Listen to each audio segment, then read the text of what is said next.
चलिए जी स्टार्ट करते हैं। बिस्मिल्लाहिर्रहमानिर्रहीम। जैसे कि थोड़ी देर पहले हमने एक टेक्स्ट का practice session, CAF two text practices का प्रैक्टिस सेशन कंडक्ट किया था। सेम उन्हीं लाइंस पे हम आज से CAF one financial accounting and reporting one का एक series of practice session start करने लगे। एक शॉर्ट वीडियो मैंने आप लोगों के साथ शेयर की थी कि किस तरह से हम इन सेशंस को लेकर चल रहे होंगे, क्या इनका एजेंडा होगा और इससे क्या ऑब्जेक्टिव है कि हम क्या हासिल करना चाहते हैं, कौन से अपना ऐसा मसला या प्रॉब्लम है जिनको हम रिजॉल्व करना चाहते हैं।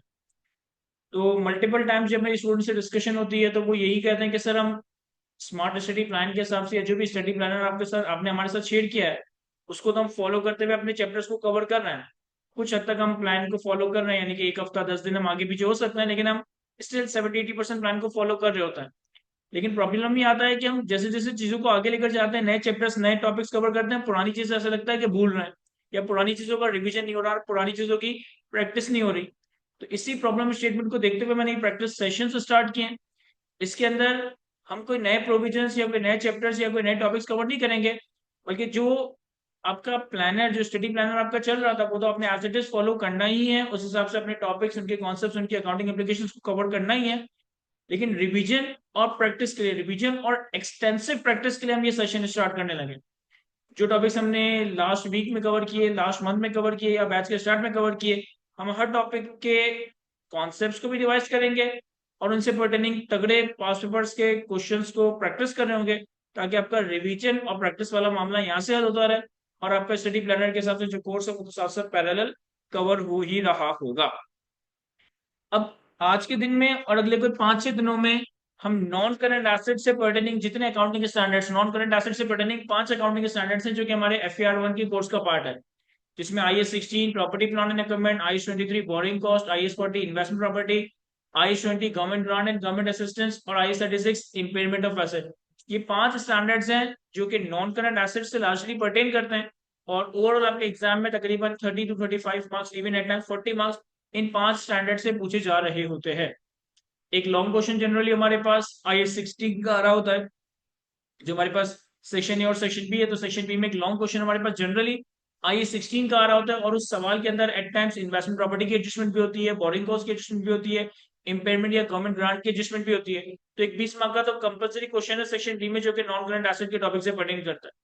इसके अलावा सेक्शन ए में भी आपके पास 2 से 3 सवाल इन नॉन करंट एसेट से पूछे जा रहे होते हैं। कभी बोरिंग कॉस्ट पे आइसोलेशन में 8-10 मार्क का सवाल बना दिया, कभी इम्पेयरमेंट के हवाले से 8-10 मार्क का सवाल बना दिया, कभी इन्वेस्टमेंट प्रॉपर्टी। तो अब इन 5 स्टैंडर्ड से मिला जुलाकर हमारी 30-35 मार्क की ऑन एन एवरेज और मैक्सिमम 40-42 मार्क की टेस्टिंग हो रही होती है। तो अगले 4-5 सेशन जो हमारे कंडक्ट होंगे, इसमें हम नॉन करंट एसेट से पर्टेनिंग सारे अकाउंटिंग स्टैंडर्ड्स को क्विकली रिवाइज भी करेंगे और इनसे pertaining practice questions, parts paper के क्वेश्चंस को हम प्रैक्टिस कर रहे होंगे। और जब हम इन सवालों को लाइव क्लासेस में या फिजिकल क्लासेस में सॉल्व कर रहे होंगे तो एक तो हमने लेक्चर देखकर ऑलरेडी हो सकता है कि इन सवालों को कवर कर लिया हो, लेकिन बहुत सारी ऐसी कंफ्यूजन या बहुत सारी ऐसी बारीकियां होती है, छोटी छोटी क्यूरीज होती है, जो कि एक लाइव इंटरेक्शन में ही अराइज हो रही होती है। तो मैं कोशिश करूंगा कि उन्हें यहाँ पे दैनियर आंसर कर रहा। मीनवाइल इन टॉपिक से पर्टेनिंग आप लोगों की कोई पेंडिंग क्यूरीज वगैरह भी हो तो वो भी आप लोग मुझसे इन सेशंस में पूछ सकते हैं। तो सर सबसे पहले स्टार्ट लेते हैं IS 16 property plan and equipment के स्टैंडर्ड से और क्विकली रिवाइज करते हैं कि प्रॉपर्टी प्लान एंड इक्विपमेंट के स्टैंडर्ड में लिमिटेड नंबर ऑफ कॉन्सेप्ट्स है, लेकिन इसकी प्रैक्टिस बहुत ज्यादा है। यहाँ पे कॉन्सेप्ट्स कोई बहुत ज्यादा नहीं है, आधे घंटे के अंदर मैं सारे कॉन्सेप्ट्स रिवाइज करवा सकता हूँ, लेकिन प्रैक्टिस आप इसकी जितनी करें उतनी कम है, क्योंकि हर तरह का सिनेरियो, हर तरह की सिचुएशन, हर तरह का क्वेश्चन हमसे इस स्टैंडर्ड से पूछा जाता है। अच्छा, इस स्टैंडर्ड में जनरली जो हमसे क्वेश्चन पूछे जाता है उसमें या तो हमें जनरल एंट्रीज पूछी जाती है, या हमें बैलेंस शीट और पीनल के एक्सट्रैक्ट्स पूछे जाते हैं, या हमसे IS 16 property plan and equipment का डिस्क्लोजर नोट पूछा जा रहा होता है, और एट टाइम्स इसके ऊपर कोई थ्योरेटिकल क्वेश्चन भी हो सकता है, एक आधी दफा पूछ लिया गया हो। सर IS 16 इस स्टैंडर्ड का नाम है प्रॉपर्टी प्लान एंड इक्विपमेंट, यानी कि ये standard property plan and equipment को डिफाइन भी करेगा, इसका रिकॉग्निशन क्राइटेरिया भी बताएगा, इसकी इनिशियल और सब्सिक्वेंट मेजरमेंट की भी बात करेगा, और इसकी डेप्रिसिएशन और डिस्पोजल के हवाले से भी कुछ ना कुछ रूल्स हमें बता रहा होगा। तो सबसे पहले अगर मैं प्रॉपर्टी प्लान एंड इक्विपमेंट की डेफिनेशन देखूं, तो प्रॉपर्टी प्लान एंड इक्विपमेंट की डेफिनेशन में टेंजिबल एसेट्स आएंगे। प्रॉपर्टी प्लान एंड इक्विपमेंट की डेफिनेशन में टेंजिबल एसेट्स आएंगे, यानी कि intangible asset IS 16 property plan and equipment नहीं है। इंटेंजिबल एसेट्स के लिए, यानी कि वो एसेट जिनको देखा ना जा सके, जिनको छुआ ना जा सके, जिनकी कोई फिजिकल सब्सटेंस ना हो, इसके लिए हमारे IFRS में एक सेपरेट अकाउंटिंग स्टैंडर्ड है, दैट इज IS 38। IS 38 का स्टैंडर्ड है जो कि इंटेंजिबल एसेट से डील करता है, यानी कि ऐसा एसेट जिसकी कोई फिजिकल सब्सटेंस ना हो, जैसे कि सॉफ्टवेयर हो गया, कॉपीराइट हो गया, ट्रेडमार्क हो गया, लाइसेंस हो गया। इसके लिए एक स्टैंडर्ड है IS 38, जो कि आपके FAR 1 के तो नहीं, लेकिन FAR 2 के करिकुलम में आप कवर करेंगे। FAR 1 में हम IS 16 property plan and equipment cover करते हैं, जो कि टेंजिबल एसेट टेंजिबल आइटम की बात करता है। Tangible asset tangible item can be anything. ये कोई प्लांट एंड मशीनरी हो सकती है, ये कोई लैंड या बिल्डिंग हो सकती है, ये कोई फर्नीचर आइटम्स हो सकता है, ये कोई मोटर व्हीकल्स हो सकता है, ये कोई आपके कंप्यूटर और अलाइड आइटम्स हो सकते हैं। वो सारे एसेट, वो सारे बिजनेस के एसेट जो कि टेंजिबल एग्जिस्टेंस रखते हुए, यानी कि जिनको देखा जा सके, छुआ जा सके, जिनकी physical substance. Tangible items that are held for use in the production और supply of goods and services, और रेंटल टू अदर्स, और एडमिनिस्ट्रेटिव पर्पसेस। यानी कि एक ऐसा टेंजिबल आइटम, एक ऐसा टेंजिबल एसेट जो कि इन तीन में से किसी एक काम के लिए इस्तेमाल किया जा रहा है, जो कि इन तीन में से किसी एक काम के लिए इस्तेमाल किया जा रहा है, या तो गुड्स एंड सर्विसेज की प्रोडक्शन और सप्लाई के लिए, या फिर दूसरों को रेंट पे देने के लिए, या फिर कंपनी के या फिर बिजनेस के एडमिनिस्ट्रेटिव पर्पसेस के लिए। तो एक बात तो ये समझ आती है, एक बात तो ये समझ आती है कि वो टेंजिबल आइटम्स जो आप अपने बिजनेस में, जो आप अपने रेगुलर कोर्स ऑफ बिजनेस में सेल करने के लिए परचेज या मैन्युफैक्चर करते हो, जो आप अपने रेगुलर कोर्स ऑफ बिजनेस में सेल करने के लिए परचेज या मैन्युफैक्चर करते हो, वो IS 16 का प्रॉपर्टी प्लान एंड इक्विपमेंट नहीं है, उसे हम IS 2 इन्वेंट्री में अकाउंट फॉर कर रहे होंगे। तो अगर कोई चीज टेंजिबल है, लेकिन मैं उसे परचेज करता हूँ अपने नॉर्मल कोर्स ऑफ बिजनेस में बेचने के लिए, या मैं उसे मैन्युफैक्चर करता हूँ अपने नॉर्मल कोर्स ऑफ बिजनेस में बेचने के लिए, तो इसके ऊपर IS 16 या उसके ऊपर IS 2 इन्वेंट्री का स्टैंडर्ड अप्लाई होगा। IS 2 का स्टैंडर्ड अप्लाई होगा ऐसे टेंजिबल आइटम्स पे जो कि गुड्स एंड सर्विसेज की प्रोडक्शन या सप्लाई में इस्तेमाल हो रहे हैं, जिसमें हमारी प्रोडक्शन मशीनरी आ रही होगी, जिसमें हमारी फैक्ट्री बिल्डिंग आ रही होगी, जिसमें हमारी और दूसरी इस तरह की चीजें आ रही होगी, या फिर रेंटल टू अदर्स के लिए, या फिर हमारे एडमिनिस्ट्रेटिव पर्पसेस के लिए। अब एडमिनिस्ट्रेटिव पर्पज में सब कुछ आ जाएगा, कंपनी के स्टाफ जो व्हीकल इस्तेमाल कर रहे हैं, कंपनी की डिलीवरी वैन जो आ गई, कंपनी का जो भी फर्नीचर है, कंपनी की जो भी ऑफिस बिल्डिंग है, कंपनी की जो ऑफिस बिल्डिंग का इंफ्रास्ट्रक्चर है, सब कुछ हमारा यहाँ पे कवर हो रहा होगा। एक कंडीशन तो ये है कि टेंजिबल आइटम जो कि इन तीन में से किसी एक पर्पज के लिए इस्तेमाल हो, and which are expected to be use during more than one period, यानी कि जो जिनकी जो यूजफुल लाइफ या इकोनॉमिक लाइफ है वो 1 साल से ज्यादा होनी चाहिए, जो यूजफुल लाइफ या इकोनॉमिक लाइफ है वो 1 साल से ज्यादा होनी चाहिए। तो कोई भी टेंजिबल आइटम, चाहे वो प्लांट एंड मशीनरी हो, चाहे वो लैंड एंड बिल्डिंग हो, चाहे वो मोटर व्हीकल हो, चाहे वो कंप्यूटर हो, चाहे वो ऑफिस फर्नीचर हो, जिससे गुड्स एंड सर्विसेज की प्रोडक्शन के लिए, सप्लाई के लिए, रेंटल पर्पसेस के लिए या एडमिनिस्ट्रेटिव पर्पज के लिए रखा गया हो, और इसकी यूजफुल लाइफ अगर 1 साल से ज्यादा है, तो ये IS 16 के तहत प्रॉपर्टी प्लान एंड इक्विपमेंट है, और इसके ऊपर हम IS 16 के रूल्स अप्लाई कर रहे होंगे। एक छोटी सी यहाँ पे बारीकी ये है कि अगर हमारे पास लैंड एंड बिल्डिंग है जिसे हमने रेंटल पर्पज के लिए रखा हुआ है, अगर हमारे पास कोई लैंड या बिल्डिंग यानी कि कोई इमूवेबल प्रॉपर्टी है जिससे हम रेंटल इनकम जनरेट कर रहे हैं, तो इस रेंटल इनकम जनरेट करने वाली इमूवेबल प्रॉपर्टी के लिए एक सेपरेट स्पेसिफिक स्टैंडर्ड है IS 40 इन्वेस्टमेंट प्रॉपर्टी।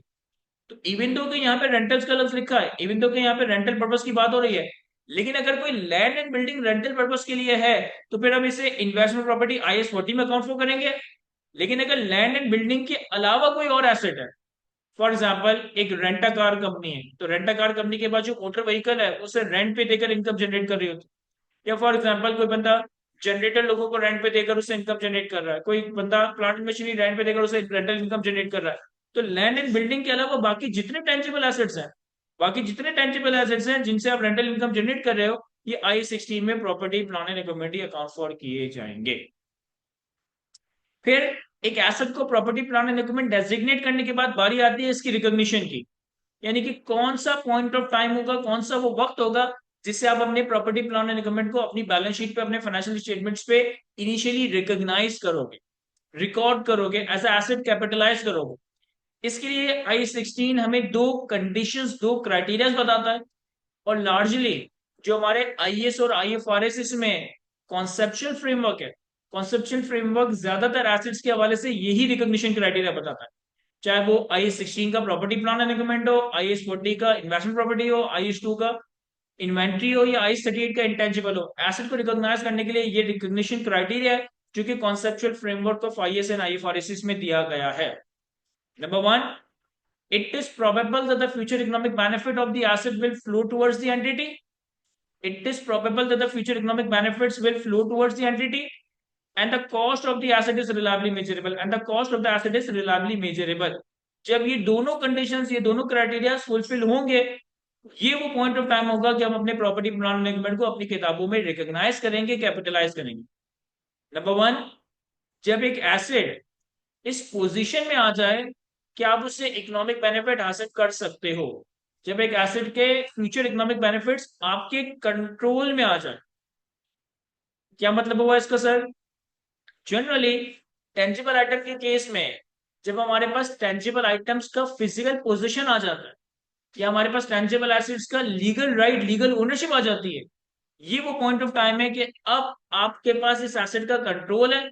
अब आप इस एसेट को अपनी मर्जी से इस्तेमाल करके इससे इकोनॉमिक बेनिफिट हासिल कर सकते हो।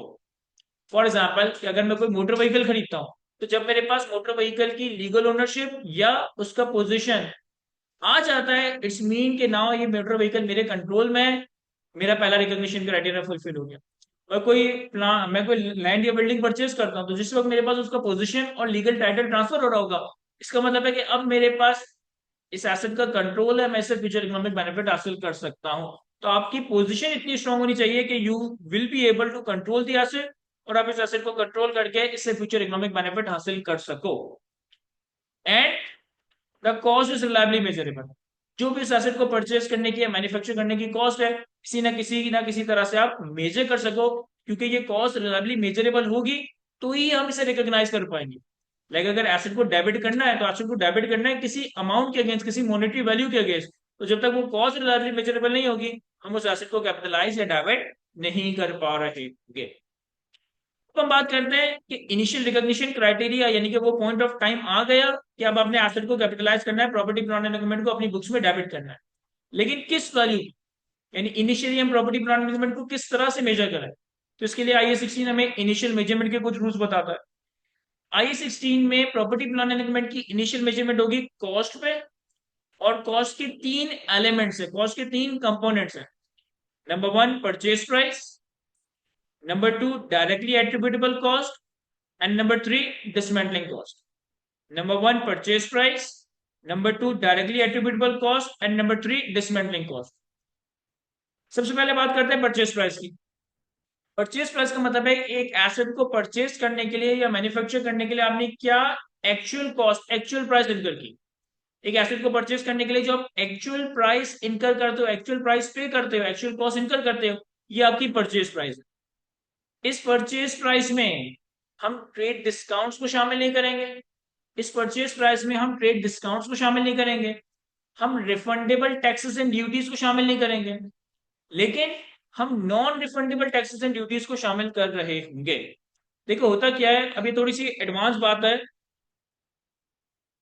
हम और आप एज अ कंज्यूमर अगर एक चीज 100 रुपए की बाय कर रहे हैं और 100 रुपए की चीज को बाय करने के ऊपर 18 रुपए का सेल्स टैक्स पे कर रहे हैं, तो हमारे लिए इस चीज की कॉस्ट कितनी है? 118, यानी हमें ये 118 रुपए की पड़ गई। लेकिन बिजनेस में ऐसा नहीं होता। बिजनेस अगर एक चीज 100 रुपए की परचेज कर रहा है और उसके ऊपर 18 रुपए का सेल्स टैक्स पे कर रहा है, तो एक्चुअली तो बाय करने के लिए 118 रुपए पे किए, लेकिन ये जो 18 रुपए का सेल्स टैक्स है ना, इसे सेल्स टैक्स रिटर्न में as a input tax claim कर लिया जाता है। हम और आप एज अ इंडिविजुअल कंज्यूमर तो सेल्स टैक्स को कहीं क्लेम नहीं करते, वो हमारा बर्डन बन जाता है, हमारी कॉस्ट बन जाती है। लेकिन बिजनेसेस जब कोई एसेट बाय करते हैं और इस एसेट की बाय करने पे अगर वो सेल्स टैक्स वगैरह पे कर रहा है, तो उस सेल्स टैक्स को वो अपने सेल्स टैक्स रिटर्न में as a input tax adjustment claim कर रहे होते हैं। अब ये इनपुट टैक्स एडजस्टमेंट क्या होती है, ये थोड़ा इस स्टेज पे तो नहीं, लेकिन जब आप कैप 2 में सेल्स टैक्स का एरिया कवर करेंगे तो आपको वहां पे डिटेल में समझ आएगा कि इनपुट टैक्स किसको कहते हैं और उसको कैसे एडजस्ट किया जाता है। तो वो सेल्स टैक्स जिसकी आप इनपुट टैक्स एडजस्टमेंट क्लेम कर रहे हो, इस एज गुड एज कि आप गवर्नमेंट से उसका रिफंड क्लेम कर रहे हो। अगर मैंने किसी एसेट को परचेज करने के लिए, किसी प्रॉपर्टी प्लांट इक्विपमेंट को परचेज करने के लिए कोई रिफंडेबल टैक्सेस एंड ड्यूटीज वगैरह पे किए हैं, इससे मैं एसेट की कॉस्ट का पार्ट नहीं बनाऊं। हाँ, अगर कोई non refundable taxes and duties पे किए, फॉर एग्जांपल हम अगर किसी एसेट को परचेज करने के लिए कस्टम ड्यूटी पे करते हैं, फेडरल एक्साइज ड्यूटी पे करते हैं, तो जनरली हम कस्टम ड्यूटी की इनपुट टैक्स एडजस्टमेंट या गवर्नमेंट से कोई रिफंड क्लेम नहीं कर रहे होते। तो नॉन रिफंडेबल टैक्सेस और ड्यूटीज जो है वो आपके एसेट की कॉस्ट का पार्ट बन जाएगा। तो पहला मेजर एलिमेंट है परचेज प्राइस। परचेज प्राइस में हम रिफंडेबल टैक्सेस एंड ड्यूटीज और ट्रेड डिस्काउंट को एसेट की कॉस्ट का पार्ट नहीं बनाएंगे, लेकिन अगर कोई non refundable taxes and duties है तो इसे एसेट की कॉस्ट का पार्ट बिल्कुल बना रहे होंगे। एक इंपॉर्टेंट बात याद रखिएगा कि परचेज प्राइस का मतलब है कि आप एसेट को किस प्राइस पे बाय कर रहे हो, इररिस्पेक्टिव कि उस एसेट की मार्केट वैल्यू क्या है। अगर एक चीज की मार्केट वैल्यू 100 रुपए है और मैंने निगोशिएट करके उसे 90 रुपए में बाय कर लिया, या मैंने बेवकूफ बनकर उसे 110 रुपए में बाय किया, तो मैं इस एसेट को रिकॉर्ड करूंगा जिस प्राइस पे मैंने इसको बाय किया है, बावजूद इसके कि इसकी लिस्ट प्राइस क्या आ रही है। अगर मैंने 100 रुपए की चीज 90 रुपए की बाय की, मैं 90 पे रिकॉर्ड करूंगा। अगर मैंने 100 की चीज 100 में बाय की, मैं 100 पे रिकॉर्ड करूंगा। और अगर मैंने 100 की चीज 110 में महंगी बाय की, तो अब मैं इसे 110 पे ही रिकॉर्ड कर रहा हूँ। फिर दूसरा इंपॉर्टेंट एलिमेंट है directly attributable cost. Directly attributable cost का मतलब है कि हर वो कॉस्ट जो कि एसिड को डिजायर्ड लोकेशन और डिजायर्ड कंडीशन में लाने के लिए जरूरी है, ताकि उसे यूजेबल फॉर्म में, जिस तरह से उसे मैनेजमेंट इस्तेमाल करना चाहती है उस फॉर्म में लेकर लाया जाए, वो सारी कॉस्ट आपकी डायरेक्टली एट्रीब्यूटेबल कॉस्ट है। जनरली जब हम किसी हैवी एसिड्स को या किसी इस तरह के एसिड को परचेज करते हैं तो सिर्फ प्राइस पे नहीं कर रहे होते, बल्कि उसकी ट्रांसपोर्टेशन पे भी एक खर्चा हो रहा होता है, उसकी इंस्टॉलेशन पे भी एक खर्चा हो रहा होता है, उसकी टेस्टिंग पे भी खर्चा हो रहा होता है। तो वो सारी कॉस्ट जो कि एक एसेट को मैनेजमेंट की डिजायर्ड लोकेशन और डिजायर्ड कंडीशन में लाने के लिए जरूरी है ताकि उसको यूज किया जा सके, वो सारी कॉस्ट हमारी डायरेक्टली एट्रीब्यूटेबल कॉस्ट है। इससे भी हम एसेट की कॉस्ट में कैपिटलाइज कर रहे होंगे। इसमें एसेट की इंस्टॉलेशन या कंस्ट्रक्शन की कॉस्ट आ रही होगी, एसेट को इंस्टॉल करने के लिए कोई साइट प्रिपेयर करनी है इसकी कॉस्ट आ रही होगी, ट्रांसपोर्टेशन या डिलीवरी कॉस्ट आ रही होगी, इंस्टॉलेशन असेंबली की कॉस्ट आ रही होगी, कोई टेस्टिंग कॉस्ट या कोई और लीगल चार्जेस या प्रोफेशनल कॉस्ट है, तो ये सारी कॉस्ट आपके लिए डायरेक्टली एट्रीब्यूटेबल कॉस्ट बनेगी। इससे आप एसेट की कॉस्ट में कैपिटलाइज करोगे। लेकिन अगर एसेट की परचेज में, एसेट की इंस्टॉलेशन में कोई हमारा एबनॉर्मल लॉस हो रहा है, कोई पेनल्टी लग गई, कोई एबनॉर्मल वेस्टेज हो गया, कोई नुकसान हो गया, तो एबनॉर्मल कॉस्ट वगैरह को आप एसेट की कॉस्ट का पार्ट नहीं बनाओगे। और तीसरा कंपोनेंट है डिसमेंटलिंग कॉस्ट। अब डिसमेंटलिंग कॉस्ट एक ऐसी कॉस्ट है जो एसिड को इनिशियली रिकॉग्नाइज करते वक्त इनकर नहीं की जाती। ये एक ऐसा खर्चा है जो एसिड को इनिशियली रिकॉग्नाइज करते वक्त किया नहीं जाता। ये खर्चा ऐसा है जो कि फ्यूचर में किया जाएगा। लेकिन आज ही जब हम प्रॉपर्टी प्लांट एंड इक्विपमेंट को इनिशियली रिकॉर्ड करेंगे, तभी इस एसिड को कॉस्ट की पार्ट भी बना देंगे और साथ साथ इसके अगेंस्ट एक लायबिलिटी, एक प्रोविजन भी रिकॉर्ड कर रहे होंगे। देखो होता क्या है कि प्रैक्टिकली ना, बिजनेसेस जब अपने बिजनेस के लिए कुछ प्लांट एंड मशीनरी, कुछ फैक्ट्री, कुछ इस तरह के बड़े एसेट्स परचेज कर रही होती है, तो वो एसेट को परचेज करने में, उसको इंस्टॉल करने में, उसको टेस्ट करने में तो खर्चा करती करती है। साथ साथ उस एसेट की इंस्टॉलेशन या यूजेज की वजह से कंपनी की ये ऑब्लिगेशन अराइज हो जाती है कि जब भी इस एसेट की यूजफुल लाइफ एंड होगी ना, तो इस यूजफुल लाइफ के एंड पे उस एसेट को डिसमेंटल करना पड़ेगा, यानी अपनी जगह से उखाड़ना पड़ेगा और उस जगह को ओरिजिनल कंडीशन में लेकर आना हो। जनरली ये बात अप्लाई होती है फैक्ट्रीज के केस में या इस तरह की हेवी प्लांट एंड मशीनरी के केस में। तो जो भी फ्यूचर में डिसमेंटलिंग पे खर्चा होना है, जो भी फ्यूचर में रिस्टोरेशन कॉस्ट के ऊपर खर्चा होना है, उन सारे फ्यूचर खर्चों की एक प्रेजेंट वैल्यू कैलकुलेट की जाती है, और जो भी प्रेजेंट वैल्यू आती है उसे एसेट की कॉस्ट में भी कैपिटलाइज किया जाता है, और एक लायबिलिटी, एक provision for dismantling cost record किया जाता है। तो एसेट की, प्रॉपर्टी प्लांट एग्रीमेंट की इनिशियल मेजरमेंट होगी कॉस्ट पे, और कॉस्ट के तीन कंपोनेंट्स हैं। Number 1 purchase price, number 2 directly attributable cost, and number 3 dismantling cost. अच्छा, परचेज प्राइस में एक और बात मैंने यहाँ लिखी है डेफर्ड पेमेंट के हवाले से, कि अगर आप किसी एसेट को परचेज करते हो उधारी पे, और उधारी का जो पीरियड है ना वो नॉर्मल नहीं है, नॉर्मल से थोड़ा ज्यादा है। यानी कि अगर मैं एक एसेट 1 महीने, 2 महीने, 3 महीने, 6 महीने की उधारी पे परचेज करता हूँ, तो फिर उसे मैं डेफर्ड पेमेंट नहीं कहूंगा। लेकिन अगर कोई एसेट में परचेज कर रहा हूँ जिसकी पेमेंट मैंने 2 साल बाद करनी है, 3 साल बाद करनी है, 5 साल बाद करनी है, यानी कि 1 साल के पीरियड के बाद पेमेंट करनी है, तो इस तरह की पेमेंट्स को हम डेफर्ड पेमेंट्स कर रहे होंगे। डेफर्ड पेमेंट के केस में हम क्या करेंगे कि जो भी हमने डेफर्ड पेमेंट 1 साल बाद, 2 साल बाद, 3 साल बाद, 5 साल बाद करनी है, उसकी भी हम एक प्रेजेंट वैल्यू कैलकुलेट करके उसे प्रेजेंट वैल्यू पे ही कैपिटलाइज कर रहे हैं। क्या ये समझ आता है? सर इनिशियल मेजरमेंट के बाद डेप्रिसिएशन। अब डेप्रिसिएशन के हवाले से कुछ तो कॉन्सेप्ट है, कुछ जनरल रूल्स हैं।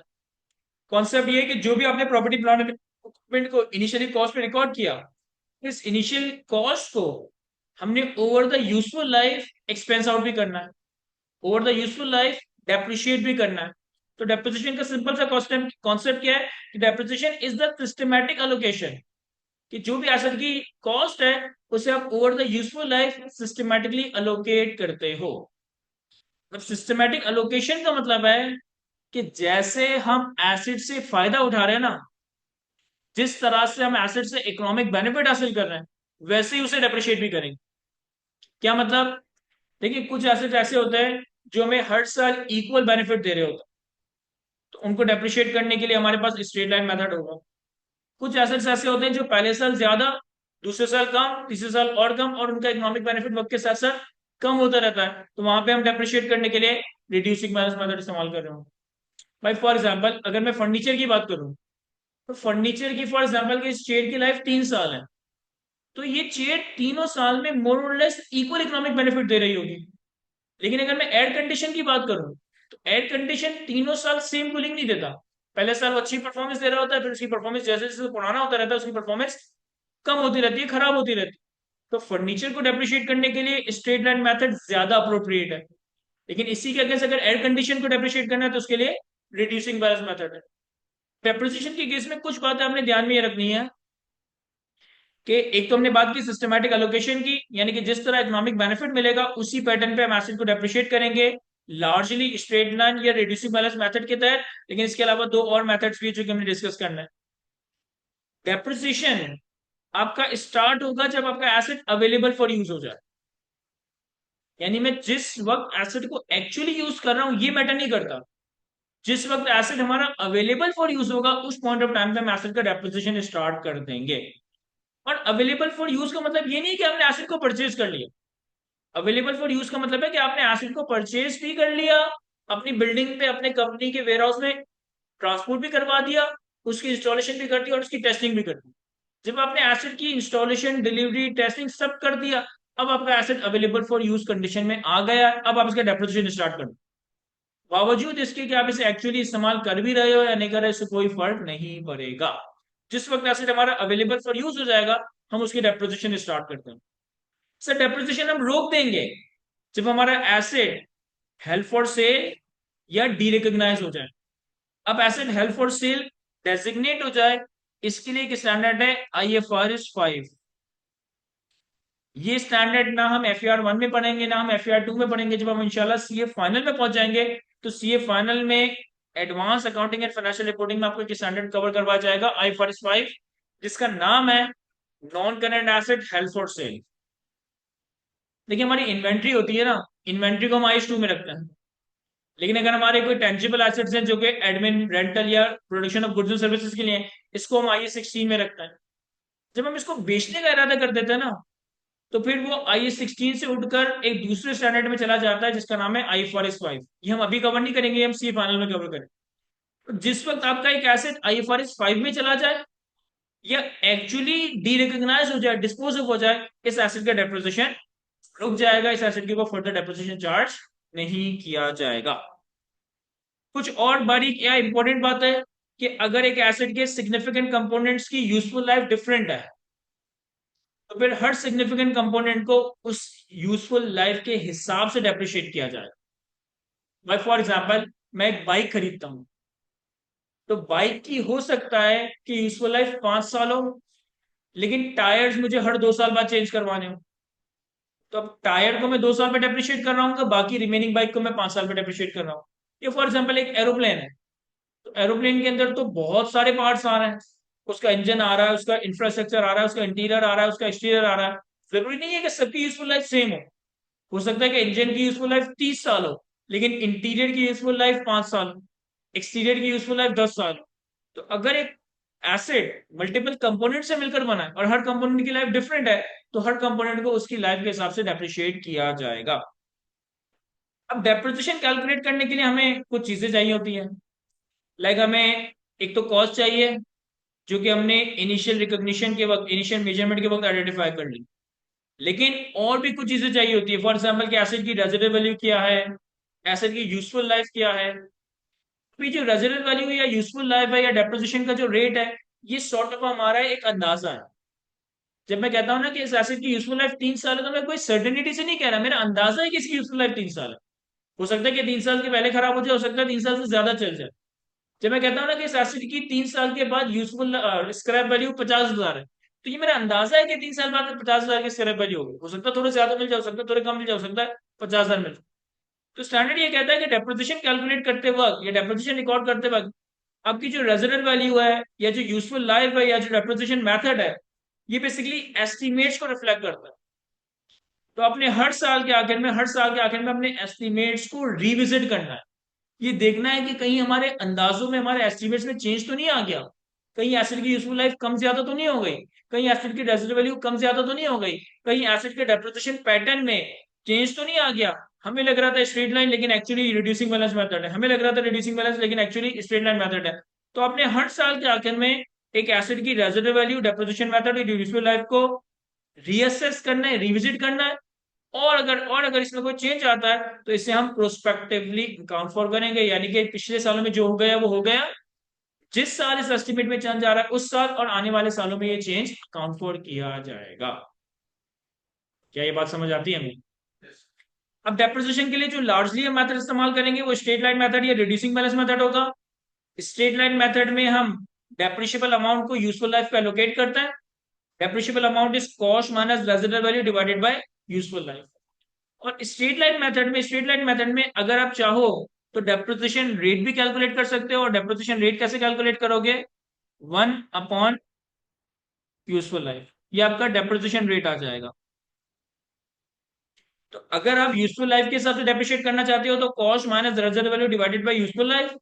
और अगर आप डेप्रिसिएशन रेट कैलकुलेट करते हो तो फिर कॉस्ट माइनस रेजिडुअल वैल्यू, जो भी डेप्रिसिएशन का रेट आएगा, इससे आपका एनुअल डेप्रिसिएशन कैलकुलेट हो रहा होगा। रिड्यूसिंग बैलेंस मेथड में हमारे पास जनरली डेप्रिसिएशन का रेट अवेलेबल होता है। अगर डेप्रिसिएशन का रेट अवेलेबल नहीं होगा तो इसे भी कैलकुलेट करने का एक तरीके का, लेकिन जनरली हमारे पास डेप्रिसिएशन का रेट अवेलेबल होता है। रिड्यूसिंग बैलेंस मेथड में जो भी ओपनिंग डब्ल्यूडीवी आ रही होगी, अगर पहला साल है तो कॉस्ट, और अगर सब्सिक्वेंट ईयर है तो ओपनिंग डब्ल्यूडीवी। ओपनिंग डब्ल्यूडीवी पे या कॉस्ट पे हम डेप्रिसिएशन की परसेंटेजेस अप्लाई कर रहे हैं। अगर पहला साल है तो cost multiply by depreciation rate, अगर सब्सिक्वेंट ईयर है तो opening WDV multiply by depreciation rate. Sir एक फॉर्मूला हमने कवर किया है अपने क्यूटी में, S is equals to P 1 + i की power raise to the n. ये फॉर्मूला हमने कवर किया है क्यूटी में future value present value calculate करने के लिए। ये फॉर्मूला हम इस्तेमाल करते हैं present value future value calculate करने के लिए। इसी फॉर्मूला से ना रिड्यूसिंग बैलेंस मेथड में बहुत सारी चीजें कैलकुलेट की जा सकती है, बस आपने फॉर्मूला को थोड़ा बहुत ऑल्टर करना है। फॉर एग्जाम्पल कि अगर हमारे पास रिड्यूसिंग बैलेंस मेथड में रेजिडुअल वैल्यू अवेलेबल है, कॉस्ट अवेलेबल है और लाइफ अवेलेबल है, तो इसी फॉर्मूला को यूज करते हुए मैं डेप्रिसिएशन का रेट निकाल सकता हूं। सर फॉर्मूला को ऑल्टर कैसे करेंगे? Residual value is equals to cost 1 - depreciation percentage raise to the power life. Reducing balance method में ये फॉर्मूला थोड़ा सा आपका ऑल्टर हो जाएगा कि residual value is equal to cost 1 - depreciation percentage raise to the power life. अब इस फॉर्मूला से आप एक रिड्यूसिंग बैलेंस मेथड में डेप्रिसिएशन का रेट कैलकुलेट कर सकते हो, और किसी भी पॉइंट ऑफ टाइम पे, यानी कि 2 साल बाद, 3 साल बाद, 4-5 साल बाद आपको डायरेक्ट कैरिंग वैल्यू या वैल्यू कैलकुलेट करनी है, तो आप एक मूवमेंट बनाओ, इस फॉर्मूला से आप डायरेक्टली भी उसकी कैरिंग वैल्यू वगैरह कैलकुलेट कर सकते हो। किस तरीके से, जब मैं न्यूमेरिक्स पे आऊंगा तो इसे अप्लाई करना भी बताऊंगा। फिर इसके बाद हमारे पास तीसरा मेजर कॉन्सेप्ट है एक्सचेंज ऑफ एसेट के हवाले से, कि अगर आप एक प्रॉपर्टी प्लांट एंड इक्विपमेंट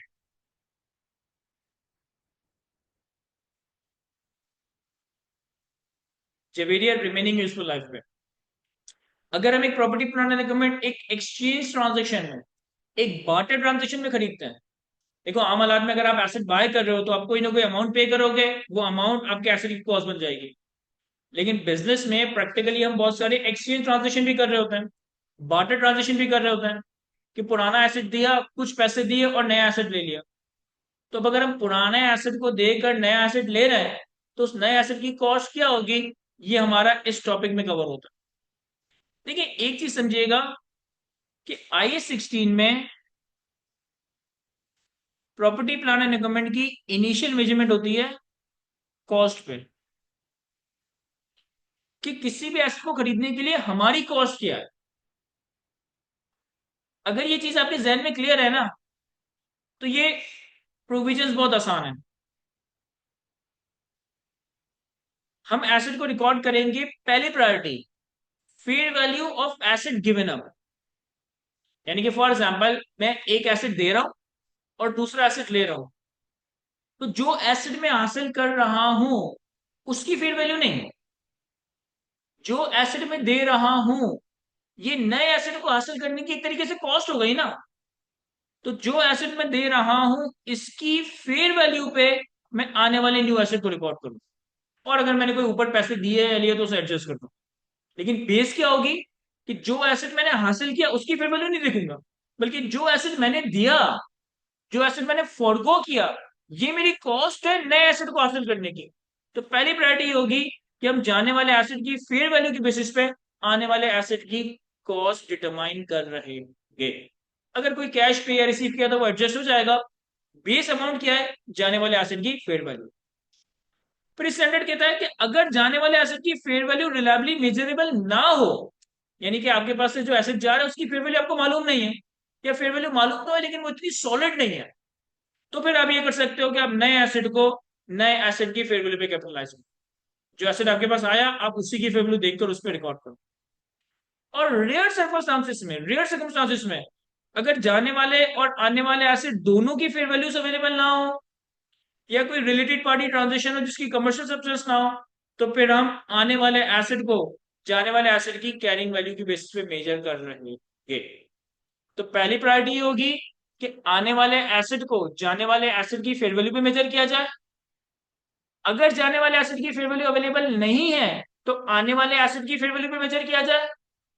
और अगर दोनों एसेट्स की फेयर वैल्यू अवेलेबल नहीं है, या कोई रिलेटेड पार्टी ट्रांजेक्शन है, कोई नॉन कमर्शियल सब्सटेंस वाली ट्रांजेक्शन है, तो फिर आने वाले एसेट को जाने वाले एसेट की कैरिंग वैल्यू के बेसिस पे मेजर किया जा रहा होगा।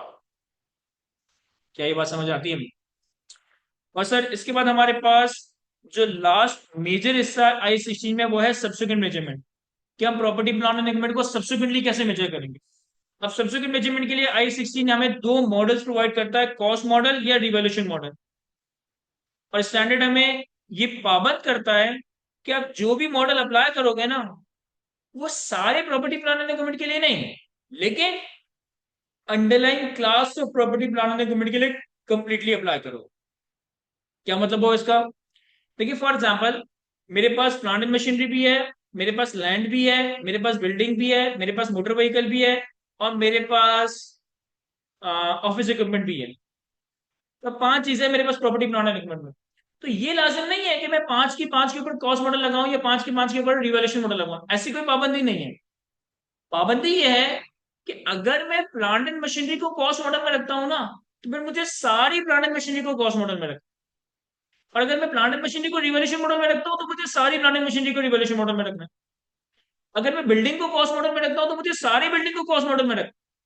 अगर मैं बिल्डिंग को रिवॉल्यूशन मॉडल में रखता हूँ तो मुझे फिर सारी बिल्डिंग को रिवॉल्यूशन मॉडल में रखना होगा। मैं ऐसा नहीं कर सकता कि आधी बिल्डिंग को कॉस्ट मॉडल में रखूं, आधी बिल्डिंग को रिवॉल्यूशन में, आधी प्लांट एंड मशीनरी को कॉस्ट मॉडल में रखूं और कुछ प्लांट एंड मशीनरी को रिवॉल्यूशन मॉडल में रखूं। जो भी मॉडल में सिलेक्ट करूंगा वो एप्लीकेबल होगा for the entire class of the property plant and equipment. अब अगेन इसके रूल्स में करने के लिए बहुत लिमिटेड सी बात है, लेकिन प्रैक्टिस कर जितनी प्रैक्टिस करेंगे उतना कम। लाइक कॉस्ट मॉडल में मैंने आपको बताया है कि हर साल के आखिर में आप एसेट को डेप्रिशिएट करो और दो चीजों के लोअर पे लेकर आ जाओ। जब आप एसेट को दो चीजों की लोअर पे लेकर आओगे तो खुद ब खुद उस पर इम्पेयरमेंट भी सही कैलकुलेट होगा, खुद ब खुद रिवर्सल ऑफ इम्पेयरमेंट भी सही कैलकुलेट होगा। और वो दो चीजों को लोअर क्या है? हिस्टोरिकल कॉस्ट और recoverable amount. Sir historical cost एक एसेट की क्या कैरिंग अमाउंट होती अगर वो सिर्फ डेप्रिशिएट होता, कभी भी रिवैल्यू या इम्पेयर ना हुआ होता। और recoverable amount, sir recoverable amount दो चीजों का हायर वैल्यू इन यूज या fair value less cost of sale. तो कॉस्ट मॉडल में हम हर साल एसेट को डेप्रिशिएट करेंगे, हर साल के आगे में इसकी हिस्टोरिकल कॉस्ट और रिकवरेबल अमाउंट फाइंड आउट करेंगे, और जो भी इन दोनों का लोअर होगा, जो भी इन दोनों में से छोटा अमाउंट होगा, अपनी कैरिंग वैल्यू को इन दोनों के लोअर पे लेकर आ जाएंगे। ये रूल आपने चला लिया ना, खुद ब खुद तुम देखोगे कि इम्पेयरमेंट भी सही कैलकुलेट होगी, खुद ब खुद तुम देखोगे कि रिवर्सल ऑफ इम्पेयरमेंट भी सही कैलकुलेट हो रही है। रिवैल्यूएशन मॉडल में हर साल एसेट को डेप्रिशिएट किया जाएगा, और हर साल डेप्रिशिएट करने के बाद, हर साल डेप्रिशिएट करने के बाद हम एसेट को फेयर वैल्यू पे लेकर आ रहे होंगे। अब फेयर वैल्यू पे लाते वक्त हमें कुछ रूल्स अप्लाई करने होंगे कि अगर एसेट की रिवैल्यूएशन अबव हिस्टोरिकल कॉस्ट हो रही है तो ये इम्पैक्ट रिवैल्यूएशन सरप्लस ओसीआई से एडजस्ट होगा, और अगर एक एसेट की रिवैल्यूएशन बिलो हिस्टोरिकल कॉस्ट हो रही है तो ये रिवैल्यूएशन गेन और लॉस हमारा पीएनएल में रिकॉर्ड होगा। किस तरीके से वो इंशाल्लाह मैं आपको सवालों में अप्लाई करते हुए दिखा रहा हूँ। तो ये हमारे पास कुछ कॉन्सेप्ट्स का रिवीजन था। अब हम कुछ प्रैक्टिस क्वेश्चंस पे आते हैं। सबसे पहला सवाल ही जो हमने आज कवर करना है वो हमारे पास बिल्कुल रिसेंट अटेम्प्ट, ऑटम 2024 सितंबर 2024 की अटेम्प्ट का क्वेश्चन नंबर 9 है, खानगढ़ लिमिटेड के नाम से। इसका सोल्यूशन मैं ऑलरेडी आप लोगों को प्रोवाइड किया है, लेकिन आई डोंट नो आपने सोल्यूशन देखा होगा या नहीं देखा होगा। स्टिल हम इसे आज सॉल्व करते हैं ताकि कंप्लीटली इस सवाल की एक एक डिस्कशन, एक एक बारीकी सारी चीजों को समझ पाए।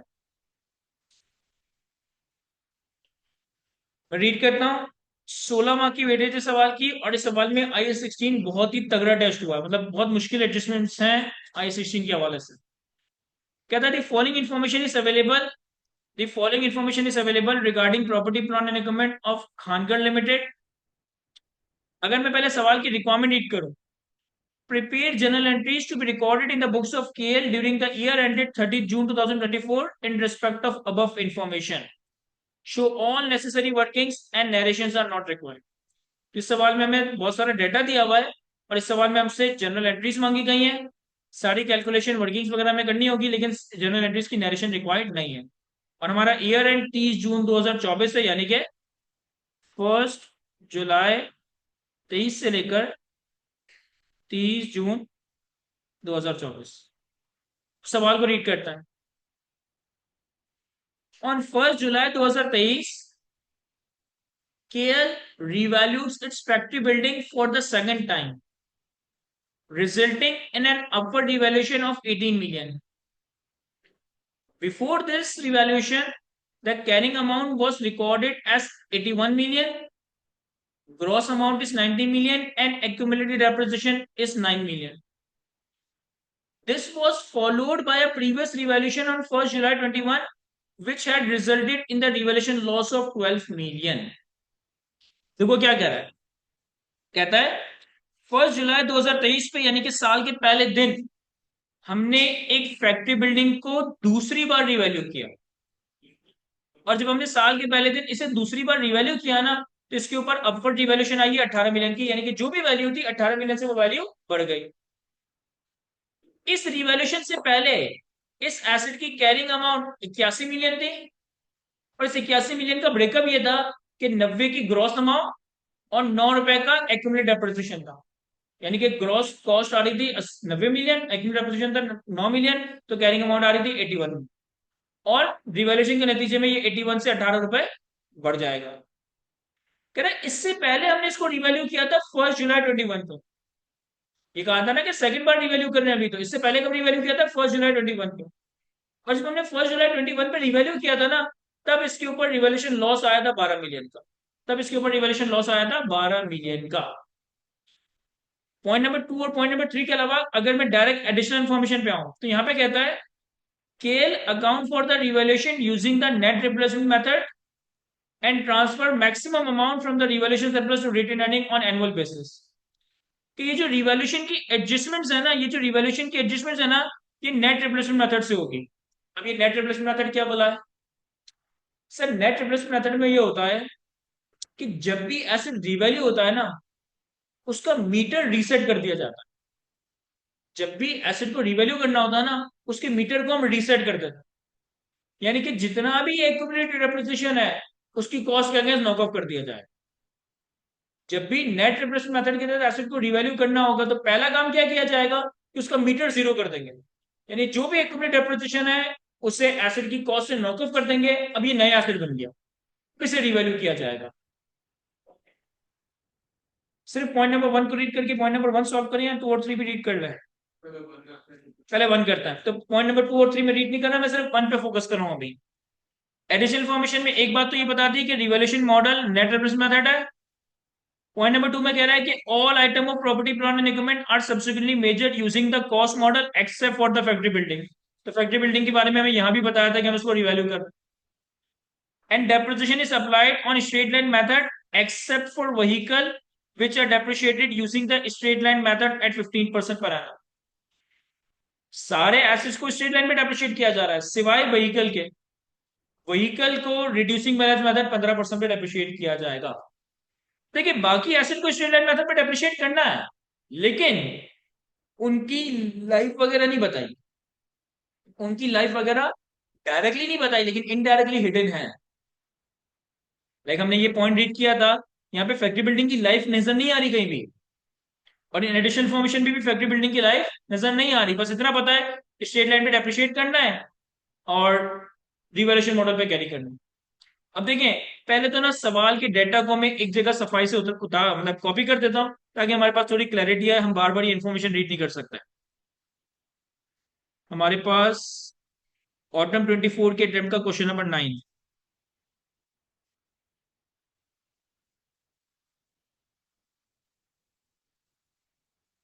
देखिए मैंने टेक्स्ट के सेशन में भी बात की कि आपका एग्जाम में जो सॉल्यूशन होना चाहिए ना, वो लॉजिकली कॉन्सेप्चुअली तो सही होगा ही होगा, लेकिन साथ साथ उनकी एक प्रोफेशनल प्रेजेंटेशन भी करनी है हमने। और प्रोफेशनल प्रेजेंटेशन का मतलब है कि जो सवाल में हमसे मांगा है ना, आपका आंसर वहां से स्टार्ट होगा। लेकिन इस सवाल में हमसे जनरल एंट्रीज मांगी है, तो हमारा सोल्यूशन भी जनरल एंट्री से स्टार्ट होगा और उसके बाद वर्किंग आ रही होगी। ऐसा ना हो कि हम पहले वर्किंग करें और फिर जनरल एंट्रीज बनाओ। तो मैं अंदाजा लगा लेता हूँ कि भाई इस सवाल की जनरल एंट्रीज में मुझे 2 पेजेस रिक्वायर्ड होंगे, तो मैंने 2 पेजेस छोड़ दिया। अब मैं इसकी वर्किंग स्टार्ट कर रहा हूँ।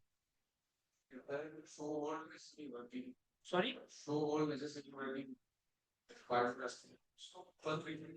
नहीं, आप मेन जनरल एंट्री से अपना आंसर स्टार्ट करें और उसके बाद वर्किंग करें, और वर्किंग्स को प्रॉपर्ली रेफर करें।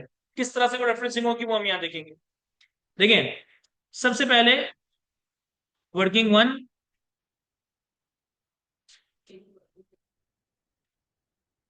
Factory building.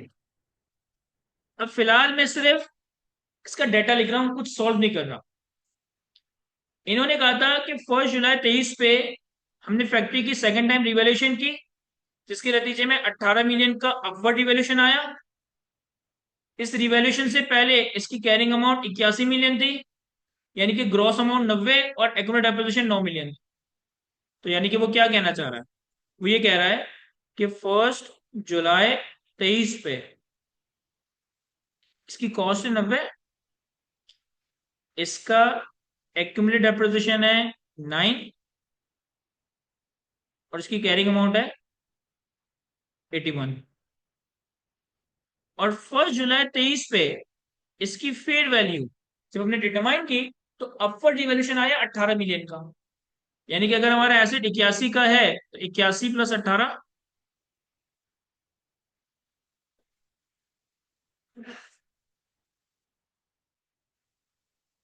99। इसकी फेयर वैल्यू कितनी हो गई, 99।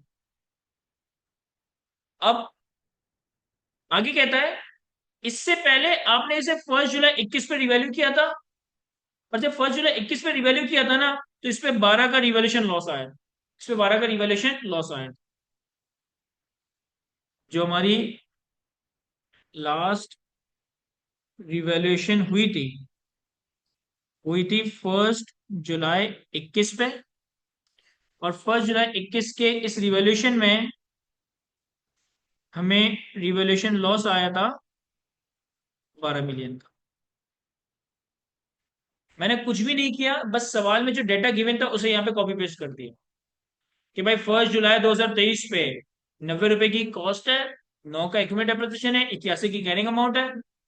अपवर्ड रिवॉल्यूशन के नतीजे में 18 से वैल्यू बढ़ेगी, यानी कि 81 प्लस 18 99 हो जाएगी। इससे पहले हमने रिवॉल्यूशन की थी 1 जुलाई 21 पे, और हमने 12 मिलियन का रिवॉल्यूशन लॉस रिकॉर्ड किया था। क्या ये बात यहां तक समझ आती है? हमें कोई एक चीज भी ना समझ आ रही हो तो मुझसे हाथों हाथ ही पूछ लीजिएगा। क्या यहाँ तक क्लियर है? की बात है। देखो, चूंकि हमने जब लास्ट रिवैल्यूएशन की थी, तो 12 का रिवैल्यूएशन लॉस था। अब हम इसकी 18 से वैल्यू बढ़ाएंगे, तो जो 18 से वैल्यू बढ़ाएंगे वो सारी की सारी रिवैल्यूएशन सरप्लस में तो नहीं जाएगी, कुछ पीएनएल में रिवर्स होगी, कुछ रिवैल्यूएशन सरप्लस में जाएगी। फिर हमें 2024 के साल में इसको डेप्रिशिएट भी करना पड़ेगा। तो डेप्रिशिएट करने के लिए हमारे पास यूजफुल लाइफ भी होनी चाहिए। तो हमें ये दो तीन चीज आइडेंटिफाई करनी है कि कितना रिवैल्यूएशन लॉस पीएनएल से रिवर्स होगा, क्योंकि ये 12 का रिवैल्यूएशन लॉस तो 1 जुलाई 21 पे था ना। 2 सालों में इस रिवैल्यूएशन लॉस का कुछ बेनिफिट तो in the form of reduced depreciation हमने हासिल कर लिया होगा। 1 जुलाई 2021 के बाद 2 साल गुजर चुके हैं। 30 जून 22 गुजर चुका, 30 जून 23 गुजर चुका। तो 2 सालों में जब एसेट को डेप्रिशिएट किया होगा तो इस रिवैल्यूएशन लॉस में से कुछ फायदा ले लिया गया होगा। तो कितना रिवैल्यूएशन लॉस बचा हुआ है वो आइडेंटिफाई करना है, और कितना इसे रिमेनिंग लाइफ में डेप्रिशिएट करना है वो आइडेंटिफाई करना है। मुझे ये मालूम है कि रिवैल्यूएशन होती है नेट रिवैल्यूएशन मेथड के तहत। नेट रिवैल्यूएशन मेथड का मतलब है कि जब भी रिवैल्यूएशन होती है ना, मीटर जीरो हो जाता है, कॉस्ट एक्यूमुलेटेड डेप्रिसिएशन जीरो हो जाता है। यानी कि इसका कहने का मतलब ये है, इसका कहने का मतलब ये है कि 1 जुलाई 21 पे इसकी कॉस्ट या फेयर वैल्यू 90 कर दी गई थी। 1 जुलाई 21 पे इसकी कॉस्ट या फेयर वैल्यू 90 कर दी गई थी, और उसके बाद 2 सालों में 9 का डेप्रिसिएशन हो गया, 81 हुआ ना। भाई पिछली बार जब रिवॉल्यूशन हुई होगी तो कॉस्ट और एक्यूमुलेटेड डेप्रिसिएशन नॉक ऑफ कर दिया गया होगा, यानी कि कॉस्ट 90, एक्यूमुलेटेड डेप्रिसिएशन 0, और कैरिंग अमाउंट 90 बना दी गई होगी। ऐसा ही है, ऐसा ही है ना। अब अगर ये बात हमें समझ आती है तो हमें ये भी समझ आता है कि 2022 और 2023 इन 2 सालों का डेप्रिसिएशन कितना है, 9। पिछली बार ये 1 जुलाई 21 पे रिवैल्यू हुआ था, तो जब पिछली बार 1 जुलाई 21 में रिवैल्यू हुआ होगा तो 90 पे लाया गया होगा ऐसे। और फिर 2 सालों में ये 9 पे डेप्रिशिएट हो गया, यानी 2022 और 2023 का डेप्रिसिएशन कितना है, 9 मिलियन। तो अगर 2 सालों का डेप्रिसिएशन 9 मिलियन है, तो 1 ईयर डेप्रिसिएशन कितना होगा, 9/2, 4.5। और अगर 1 साल का डेप्रिसिएशन 4.5 है और हम 90 से एसेट को डेप्रिशिएट कर रहे थे, इसकी लाइफ 1 जुलाई 21 पे 90 डिवाइडेड बाय 4.5, 20 ईयर्स होगी। इसकी लाइफ 1 जुलाई 21 पे 20 ईयर्स होगी। क्या ये समझ आता है? मैं अब ये लाइफ 1 जुलाई 21 पे 20 ईयर्स है, और हम कहाँ आ चुके हैं, 1 जुलाई 23 पे। यानी कि अगर आप मुझसे पूछे कि आज इसकी लाइफ कितनी है, आज इसकी लाइफ 18 साल है। ऐसा ही है, ऐसा ही है ना। अब देखें, हमने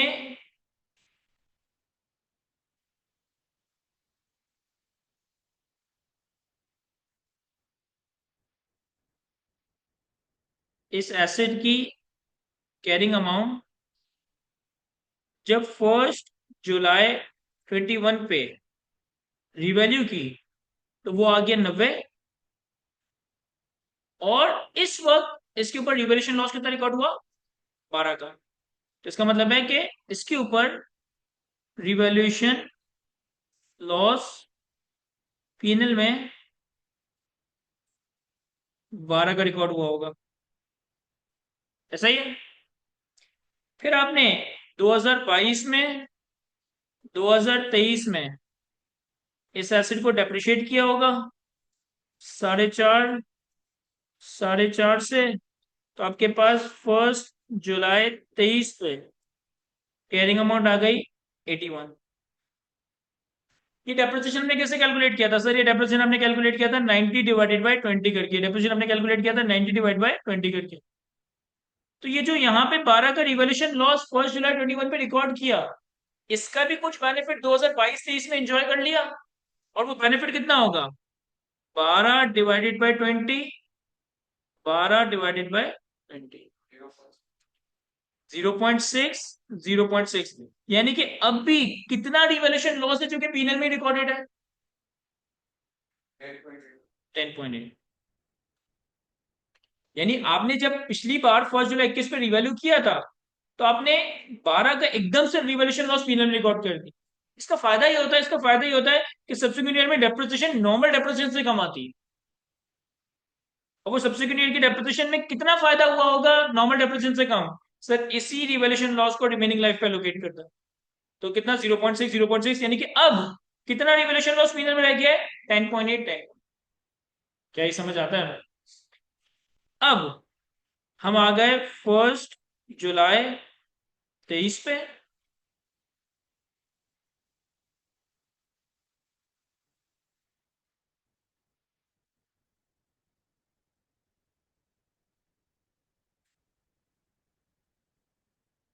फर्स्ट जुलाई 23 पे carrying amount, revolution loss, PNL, और एक रिवॉल्यूशन सरप्लस का कॉलम बना। 1 जुलाई 23 पे कैरिंग अमाउंट है 81, रिवॉल्यूशन लॉस है 10.8, और चूंकि रिवॉल्यूशन लॉस है तो अभी कोई रिवॉल्यूशन सरप्लस तो नहीं होगी।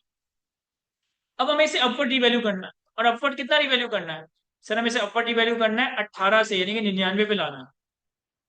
81 पे तो है ऑलरेडी, हमें इस पे कहां पे लाना है? 18 से बढ़ाकर 99 पे लाना है।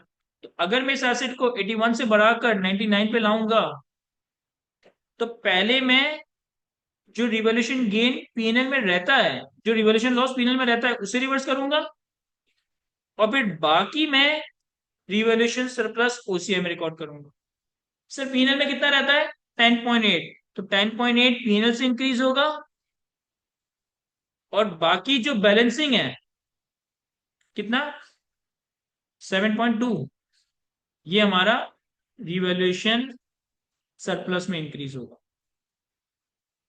यानी कि 81 के एसेट को 99 पे ला रहा हूं, 18 से बढ़ा रहा हूं, तो 10.8 से पीएनएल में क्रेडिट होगा, और 7.2 से रिवॉल्यूशन सरप्लस में क्रेडिट होगा। अब पीएनएल में 0 हो गया, और रिवॉल्यूशन सरप्लस में 7.2 आ गया।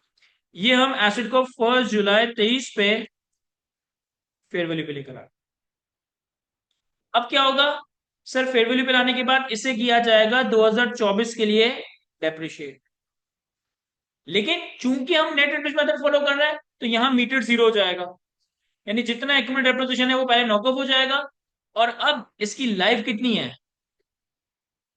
सर इसकी लाइफ है 18 साल, क्योंकि 1 जुलाई 21 पे हमने लाइफ कितनी निकाली थी? 20 साल। तो 2 साल के बाद अब इसकी लाइफ कितनी रह गई? 18 साल। तो अब मैं डेप्रिसिएशन कैसे कैलकुलेट करूंगा? 99 डिवाइडेड बाई 18,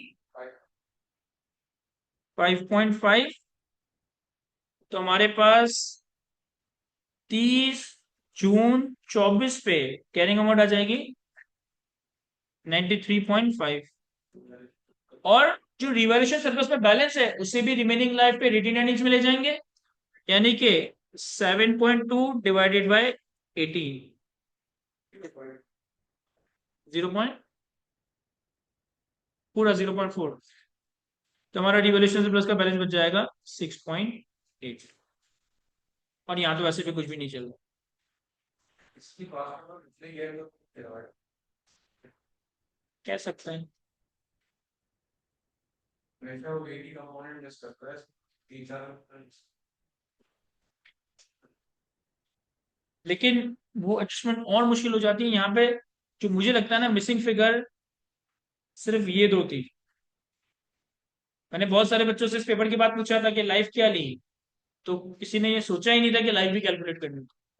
लाइफ कैलकुलेट किए बगैर ये हो ही नहीं सकता था।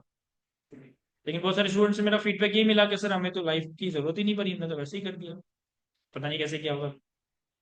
सर एक स्टूडेंट ने कहा कि सर हिस्टोरिकल कॉस्ट मेथड वाले तरीके से भी बता दें। अब देखिए हिस्टोरिकल कॉस्ट मेथड है तो सही, लेकिन हर जगह वो पॉपुलर हो या हर जगह वो इतना यूजर फ्रेंडली हो जरूरी नहीं है। लेकिन हिस्टोरिकल कॉस्ट में मैं आपको क्या कहता हूँ? हिस्टोरिकल कॉस्ट में मैं आपको क्या कहता हूँ? मैं कहता हूँ एक एसिड की हिस्टोरिकल कॉस्ट डिटरमाइन करो, हिस्टोरिकल कॉस्ट से ऊपर जो भी फ्लक्चुएशन है वो रिवॉल्यूशन सरप्लस में ले जाओ, हिस्टोरिकल कॉस्ट से नीचे जितनी भी फ्लक्चुएशन है वो पीनल में ले जाओ। तो इस मेथड से भी कर सकते हैं, लेकिन इस मेथड से करने के लिए आपको इसकी हिस्टोरिकल कॉस्ट चाहिए। और वो कैसे आइडेंटिफाई होगी? सर वो ऐसे आइडेंटिफाई होगी कि अगर 1 जुलाई 2023 पे 81 की कैरिंग अमाउंट है और 81 की कैरिंग अमाउंट के पीछे 10.8 का रिवॉल्यूशन लॉस पीनल में रिकॉर्डेड है।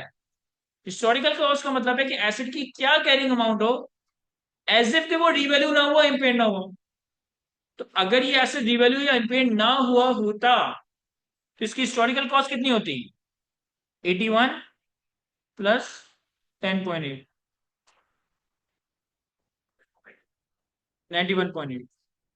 अगर ये इम्पेयर ना हुआ होता या रिवैल्यू ना हुआ होता तो इसकी हिस्टोरिकल कॉस्ट कितनी होती?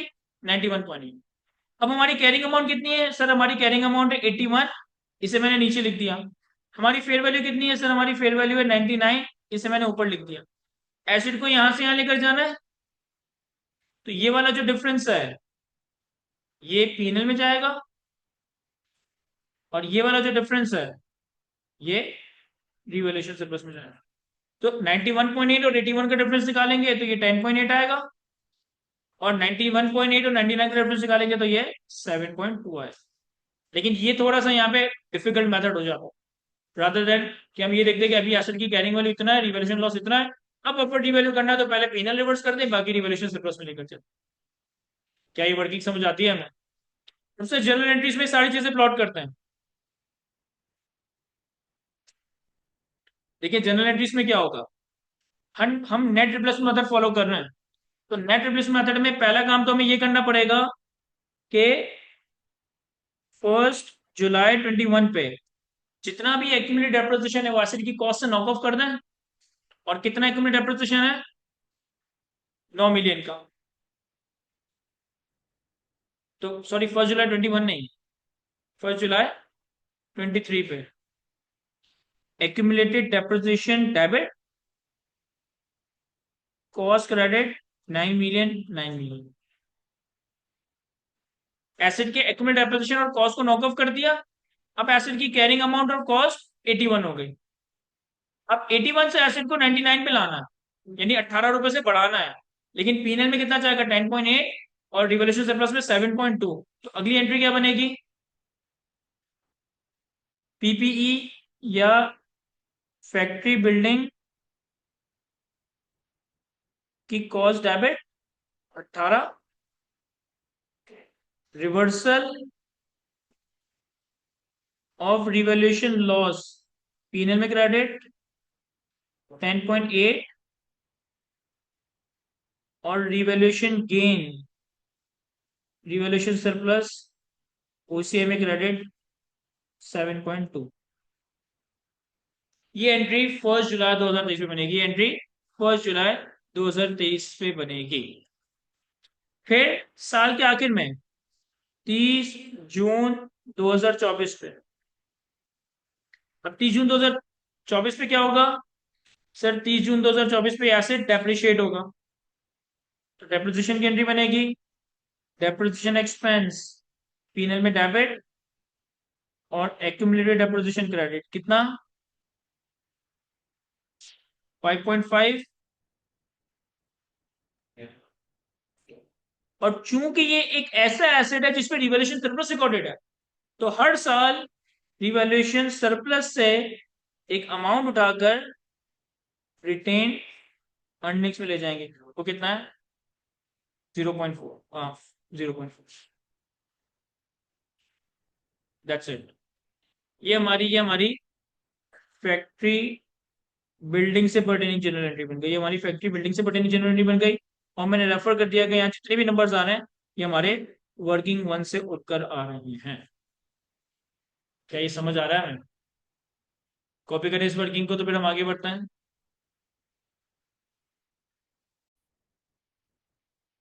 चले सर आगे बढ़ते हैं। इसके बाद हम सेकेंड एडजस्टमेंट पे आते हैं। सेकेंड एडजस्टमेंट में कहता है on 1 November 2023 company replaced a significant part of its machine that accounted for 30% of the machine total value. The new part had a price of 35 million. However, only 22 million was paid as the old part was given in exchange. This replacement extended the machine life by an additional year. Originally, the machine was purchased for 75 million on 1st July, January 21, and it had accumulated depreciation of rupees 12.5 million at 30 June 2023 based on the useful life of 15 years. दोबारा से read करता है, कह रहे 1 नवंबर 2023 पे यानी कि साल के दरमियान में हमने एक सिग्निफिकेंट पार्ट को रिप्लेस किया, और ये जो सिग्निफिकेंट पार्ट है ना, ये ओरिजिनल कॉस्ट का 30% था। नए पार्ट की प्राइस 35 मिलियन है, लेकिन हमने सिर्फ 22 मिलियन पे किया। और हमने सिर्फ 22 मिलियन क्यों पे किया? क्योंकि हमने पुराना पार्ट दिया, 22 मिलियन दिया, और 35 मिलियन का एक नया पुर्जा ले लिया। ये जो नया पार्ट हमने लगाया ना, इसने एसिड की लाइफ 1 साल से बढ़ा दी। ओरिजिनली हमने ये मशीन 75 मिलियन की 1 जनवरी 21 पे खरीदी थी, और 30 जून 2023 पे इस पे एक्यूमुलेट डेप्रिसिएशन है 12.5 मिलियन का, और ओरिजिनली इसकी लाइफ 15 साल थी। अच्छा, आईक्यू के सवालों में ना हमेशा कैफ 1 में, कैफ 5 में, सीए फाइनल में मैंने देखा डेटा ना वो कभी भी क्रोनोलॉजिक ऑर्डर में नहीं देगा। लाइक पहले एसेट खरीदा तो ये बात आगे लिखी है, और फिर अब क्या कर रहे हैं ये बात इन्होंने पहले बता दी। तो आपको थोड़ा सा डेटा को चलना होता है कि यहाँ पहले का डेटा दिया हुआ है, और फिर यहाँ अब क्या करना है उसकी बात बता रहा है। यहाँ देखें,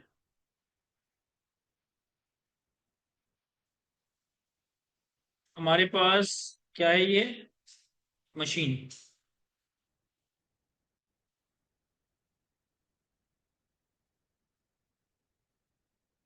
अब देखिए इस तरह की सिचुएशन में ना, कि जनरली जब आपके पास एक पार्ट का एक्सचेंज आ रहा हो, पूरा एसेट एक्सचेंज नहीं किया, उसको एक कंपोनेंट, इसका एक पार्ट एक्सचेंज किया, तो या तो मैं डिस्पोजल डेट तक उस एसेट की कैरिंग वैल्यू, उस एसेट की कॉस्ट, उस एसेट की एडमिट डेप्रिसिएशन कैलकुलेट करूं, और चूंकि 30% बेच दिया तो उस 30% को अलग कर दो। अगर कभी भी आपके पास इस तरह का रिप्लेसमेंट का सवाल है, और रिप्लेसमेंट में पूरा एसेट नहीं, उसका एक पुर्जा रिप्लेस हो रहा है, सिग्निफिकेंट पार्ट रिप्लेस हो रहा है, तो आपके पास दो तरीके हैं। या तो आप डेट ऑफ डिस्पोजल तक उस एसेट की कैरिंग वैल्यू कैलकुलेट करें, उस एसेट का एडमिट डेप्रिसिएशन कैलकुलेट करें, और फिर देख लें कि जो पुर्जा बेचा उसकी क्या परसेंटेज थी, और जो पुर्जा रह गया उसकी क्या वैल्यू है। या डे 1 पे जो हमारी कॉस्ट थी ना, उसी को ही तोड़ दे 30-70 के रेशो में। दोनों तरीके से हम सही जगह पे पहुंच जाएंगे, लेकिन हमें वो काम करना चाहिए जो हमारी जिंदगी थोड़ी ज्यादा सुकून में लेकर आए। तो ज्यादा आइडियल ये कि जब एक पुर्जा बेच रहे हो या एक पुर्जा निकाल रहे हो, तो उस पुर्जे को अलग लेके चलो और बाकी व्हीकल को अलग लेके चलो।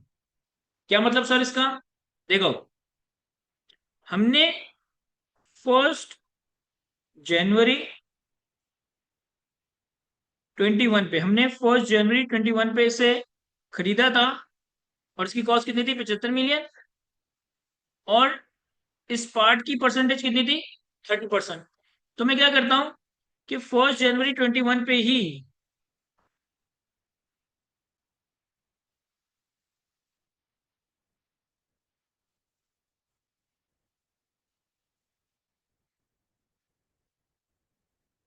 70% कॉस्ट अलग कर देता हूं, और 30% कॉस्ट अलग कर देता हूं। इससे थोड़ा कंट्रोल में रहेगा सवाल। सर, अगर 75 का एसेट था टोटल, 75 का 30% कितना हुआ? तो 22.5 का सिग्निफिकेंट पार्ट था, और रिमेनिंग 70% कितना हुआ? 52.5 का रिमेनिंग मशीन का पार्ट था। मैंने इसको पहले ही 70-30 के रेशियो में तोड़ दिया। सर, इस वक्त इसकी लाइफ कितनी थी? 15 साल। यहाँ पे इसकी लाइफ कितनी है? 15 साल।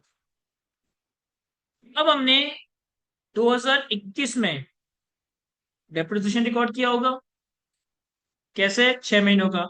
तो जो भी हमारी कॉस्ट है, cost divided by 15 multiply by 6/12, 52.5 divided by 15 multiply by 6/12, 1.75, 1.75, 0.75. 0.75। फिर हमने 2022 में इस पे डेप्रिसिएशन रिकॉर्ड किया होगा, 52.5 डिवाइडेड बाय 15, 22.5 डिवाइड बाय 15, अच्छा, अगर कोई बंदा यहाँ पे कैरिंग वैल्यू निकाल लेता है और फिर डेप्रिशिएट करता है, तो फिर डिवाइड में वो 14.5 साल रख देगा, क्योंकि वो 6 महीने डेप्रिशिएट कर चुका है। हम डायरेक्ट 2.5 डिवाइड बाई 15 कर देते हैं, 3.5 1.1. और 1.5। फिर हम 2023 का भी डेप्रिसिएशन रिकॉर्ड करते हैं, तो 3.5 और 1.5, यानी कि 30 जून 23 पे हमारा जब साल शुरू हुआ, तो इस पार्ट की कैरिंग अमाउंट और सिग्निफिकेंट पार्ट 30% की कैरिंग अमाउंट कितनी कितनी हो गई? 43.75, 18.75। अच्छा, इन दोनों का अगर हम टोटल देखें 62.5, इन्होंने हमें सवाल में बताया था कि the machine was purchase for 75 million on 1 January 2021 and accumulated depreciation is 12.5 million on 30 जून 2023। तो अगर ओरिजिनल कॉस्ट 75 थी और अभी कैरिंग वैल्यू 62.5 है, तो इसका मतलब है कि हमने कितना डेप्रिशिएट कर दिया है? 75 माइनस 62.5,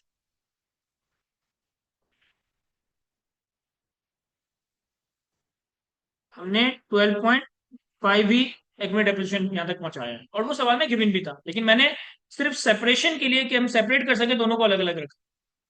अच्छा, फिर इस पॉइंट पे अब इसकी लाइफ कितनी है? सर 15 साल की लाइफ थी, एक 6 महीने, 1 साल, 2 साल, 2.5 साल गुजर गए, तो अब इसकी लाइफ कितनी है? 12.5 साल।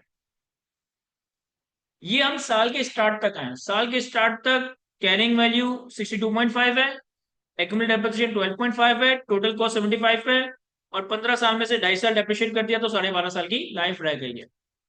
अब क्या कह रहा है?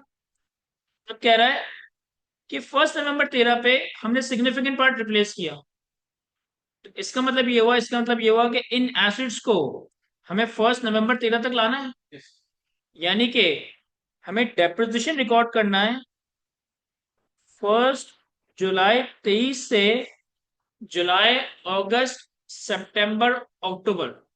जुलाई, अगस्त, सितंबर, अक्टूबर, कितने? 5 महीने, 4 महीने।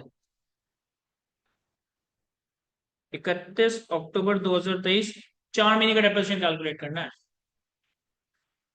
4 महीने का डेप्रिसिएशन कैलकुलेट करना।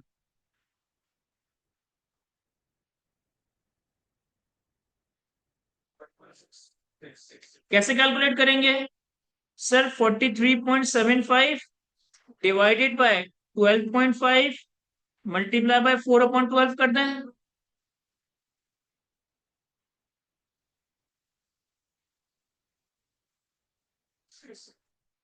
1.167, तो 1.167 कर दें इसको।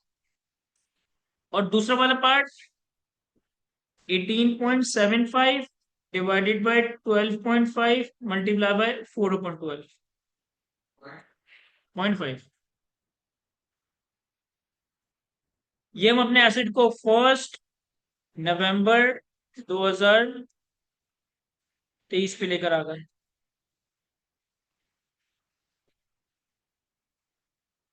42.583, 18.25। अच्छा, यहां देखो, ये जो मैंने डेप्रिसिएशन 4 महीनों का कैलकुलेट किया, मैंने ये carrying amount divided by remaining life किया और मल्टीप्लाई बाय 4/12 कर दी। अगर कोई 52.5 को डिवाइडेड बाय 15 और मल्टीप्लाई बाय 4/12 करे, तो भी यही नंबर आएगा। जरा चेक करें, 52.5 की original cost divided by 15 original साल, ओरिजिनल लाइफ, और 4 महीनों का डेप्रिसिएशन, तो multiply by 4/12, 52.5 divide by 15 multiply by 4/12। Sir हमारे पास 1.667 ही बने। सही है। अब हमने क्या करा? सर ये भेज दिया, तो ये तो खत्म हो गया। इसकी जगह हम न्यू पार्ट लेकर आ गए 1 नवंबर 2023 पे। न्यू पार्ट के बारे में क्या कह रहा है? कह रहे नए पार्ट की प्राइस 35 मिलियन है, लेकिन हमने सिर्फ 22 मिलियन दिया और पुराना पार्ट दिया। सर नए पार्ट की रिकॉग्निशन किस अमाउंट पे होगी? 22 पे, 35 पे, या जाने वाले एसेट सारे 18 की कैरिंग वैल्यू? देखो हमारे पास से जो पुर्जा गया है ना, उसकी हमारे पास कैरिंग वैल्यू तो है, लेकिन फेयर वैल्यू नहीं है। जो हमारे पास एसेट गया उसकी वैल्यू यहाँ पे नहीं है। तो अब हम क्या करेंगे कि नए पार्ट की ही फेयर वैल्यू पे रिकॉर्ड कर लेंगे 35 पे। तो इसका मतलब है कि नया एसेट आ गया 35 पे। अच्छा, फिर इन्होंने ये भी कहा था कि इस नए पार्ट की वजह से जो मशीन है ना, इसकी लाइफ 1 साल से बढ़ गई। नया पार्ट हमने कब लगाया? 1 नवंबर 13 पे। 1 नवंबर, सॉरी 23 पे। 1 नवंबर 23 पे लाइफ है कितनी? सर जब साल शुरू हुआ था ना, तो 12.5 साल की लाइफ थी, और अब यहां से यहां तक 4 महीने गुजर गए। तो 1 नवंबर 23 पे लाइफ है कितनी? 12 साल 2 महीने, ऐसा ही है। 12 साल 2 महीने। इसको अगर मैं फ्रैक्शन में लिखना चाहूं, तो मैं 2/12 लिख सकता हूँ।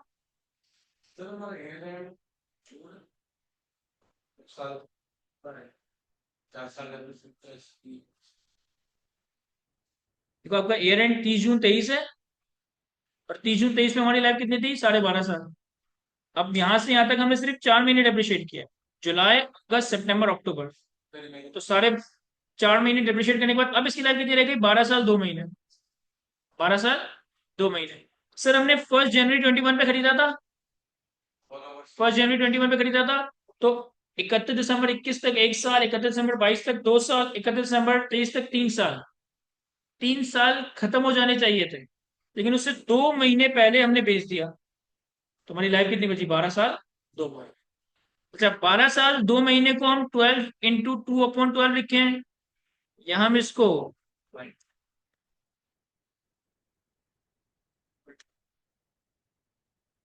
तो ये 12.1667 लिख सकते हैं। ऐसा ही होगा ना? 12.1667। ये मैं मंथ्स को डेसिमल में कन्वर्ट कर रहा हूँ। किस तरह कन्वर्ट किया? मैंने कहा 12/2/12, ये आ गया 0.667। इसमें ऐड कर दिया 12, तो ये आ गया 12.1667। इस नए पार्ट की वजह से इसकी लाइफ 1 साल बढ़ गई। तो इसका मतलब है अब इसकी न्यू लाइफ कितनी है? 13.1667। सिर्फ 1 नवंबर 23 तक आपका जो ओरिजिनल पार्ट था, इसकी कैरिंग अमाउंट 42.8583 थी। नया पार्ट हमने लगाया 35 था। अब 1 नवंबर 23 से 30 जून 24 इसे डेप्रिशिएट करना है। सर कैसे डेप्रिशिएट करेंगे? 42.583 डिवाइडेड बाय 13.1667 मल्टीप्लाई बाय नवंबर दिसंबर जनवरी फरवरी मार्च अप्रैल मई जून 8/12। ऐसे ही होगा। 1 नवंबर की कैरिंग वैल्यू ली मैंने, 1 साल लाइफ इंक्रीज होने के बाद 13.1667 की लाइफ हो गई है, तो डिवाइड बाय 13.16 किया तो 1 साल का डेप्रिसिएशन आ गया। 1 नवंबर 23 से 30 जून 24 8 महीनों का डेप्रिसिएशन कैलकुलेट करने के लिए मल्टीप्लाई बाय 8/12 करती है। ये आ गया 2.15। इसी तरीके से जो ये नया पार्ट है, नए पार्ट की तुम्हें कोई अलग से लाइफ नहीं दी हुई, नए पार्ट की हमें कोई अलग से लाइफ नहीं दी हुई, तो हम क्या करेंगे? 35 डिवाइडेड बाय 13.167 मल्टीप्लाई बाय 8/12। 35 का नया part divided by 13.1667 multiply by 8/12। 1. Calculator में क्या है? 1.777। तो 1.78 कर दूं ना फिर। ये हमारे पास फाइनली 30 जून 24 पे कैरिंग अमाउंट आ गई। कितनी? 40.433, 33.2। अब ये तो हमने मूवमेंट बना ली, वर्किंग वगैरह कर ली, लेकिन अब हमें एंट्रीज थोड़ी ध्यान देते हुए करनी है। देखो यहां तक ये साल, पिछले साल की बातें थी, तो ये आपको रिकॉर्ड नहीं करना क्योंकि ये सब रिकॉर्ड हुआ हुआ है। यहां से जो हुआ है ना, ये सब हमारे साल में हुआ है। अब हमारे साल में क्या क्या हुआ है? पहले हमने शुरू के 4 महीने का डेप्रिसिएशन रिकॉर्ड किया था, 1.167 और 0.5। तो मैं एंट्री बनाता हूं, मशीन 1 नवंबर 23 पे डेप्रिसिएशन एक्सपेंस पीएनएल में डेबिट और एक्यूमुलेटेड डेप्रिसिएशन क्रेडिट कितने से? 1.167 और 0.5, 1.167 और 0.5।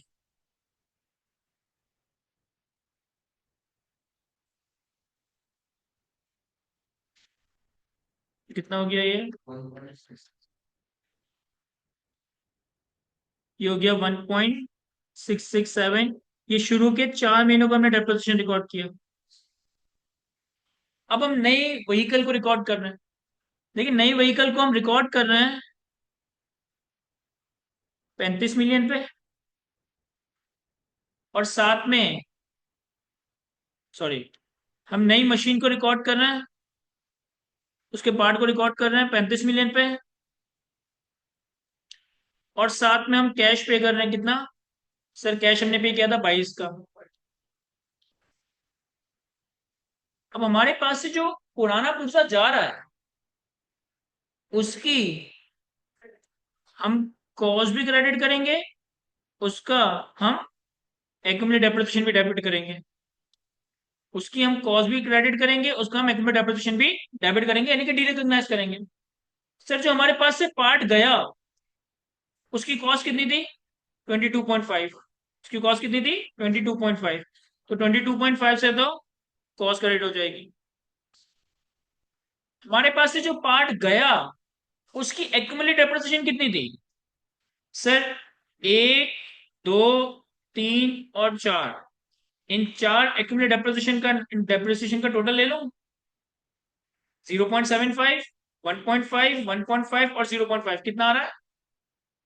4.25। और यूं भी कर सकता हूं कि सारे 22 की कॉस्ट है और डिस्पोजल की वो कैरिंग वैल्यू 18.25 की है, तो सारे 22 की कॉस्ट से 18.25 की कैरिंग वैल्यू निकाले तो भी 4.25 ही आ रहा है।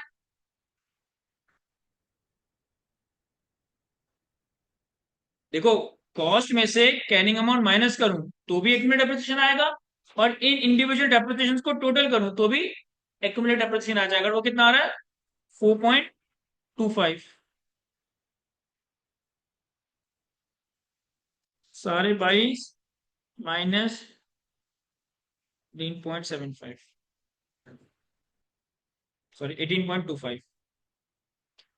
अब हमने क्या करा कि हमने नए एसेट को, नए एसेट की फेयर वैल्यू पे रिकॉर्ड किया, जो कैश पे गया था उसे क्रेडिट किया, जो एसेट गया उसकी कॉस्ट और एक्यूमुलेटेड डेप्रिसिएशन को खत्म किया। अब इन एंट्रीज में जो भी बैलेंसिंग है, इस एंट्रीज में जो भी बैलेंसिंग है वो हमारा गेन और लॉस है। कितना आ रहा है बैलेंसिंग, डेबिट या क्रेडिट? सर हमारे पास लॉस आ रहा है 5.25। सर हमने ये लॉस कैलकुलेट तो कर लिया, लेकिन हमें स्टिल यकीन कैसे आया कि ये लॉस का नंबर जो कैलकुलेट हुआ वो सही कैलकुलेट हुआ? बहुत आसान सी जुगाड़ है। यहां देखो, तुमने न्यू मशीन 35 पे रिकॉर्ड की, इस 35 में से 22 कैश पे किए थे, इस 35 में से 22 कैश पे किए थे,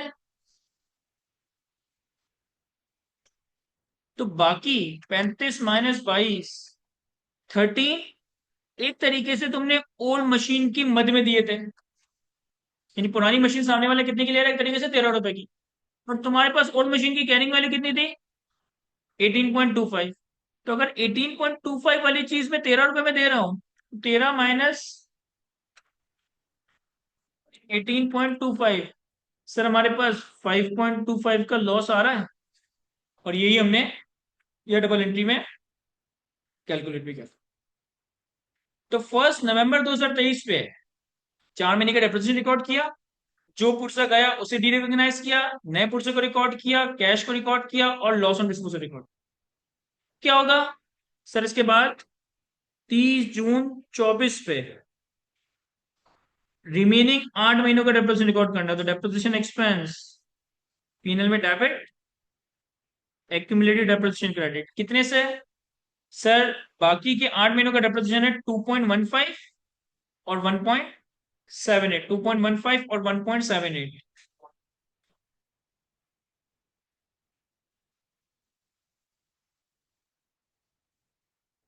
3.9। तो यहां तक हमारी ये सेकंड एडिशमेंट भी कंप्लीट हो गई है। क्या ये समझ आ रही है हमें। कॉपी करने से तो थर्ड थर्ड एडिशमेंट पे आते हैं, वो मुनासिब है, वो इतनी ज्यादा कोई मुश्किल नहीं है कॉपी करने से। चले सर आगे बढ़ते हैं।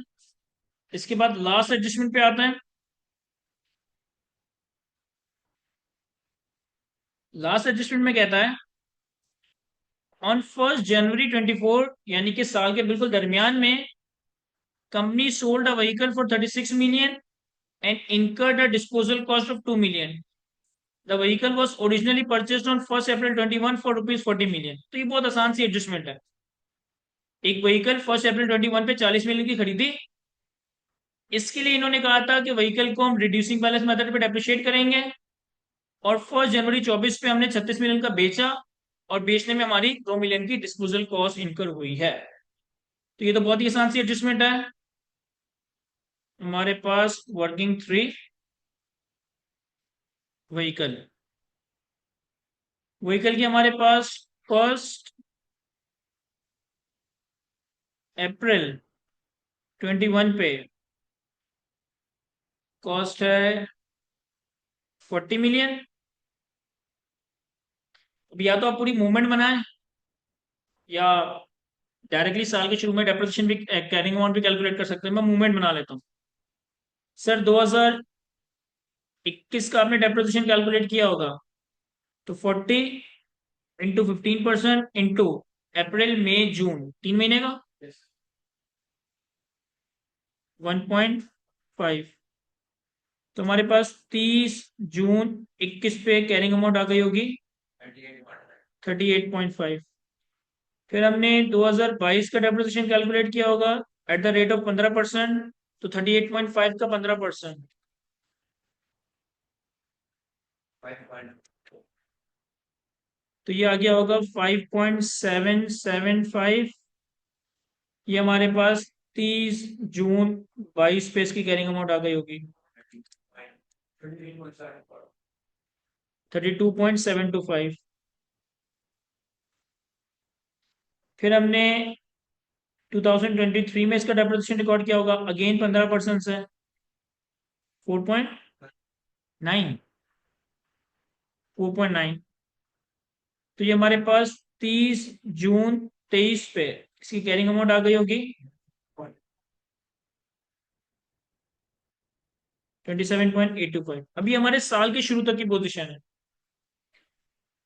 करंट ईयर में हमने इसे डेप्रिशिएट करना है 27.825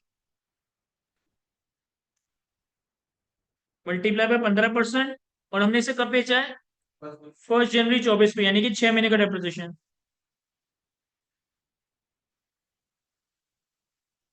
कितना, 2.086। तो हमारे पास 30 नहीं, 1 जनवरी 24 पे इसकी कैरिंग अमाउंट आ जाएगी 25.739, 738 या 739, ऐसा ही है। कितना करूं, 7.25.738 सही है। ठीक है, अब देखें इसकी फर्स्ट जनवरी 24 पे कॉस्ट है 40 और कैरिंग अमाउंट है 25.738, तो इसका एक्यूमुलेटेड डेप्रिसिएशन कितना रहा होगा?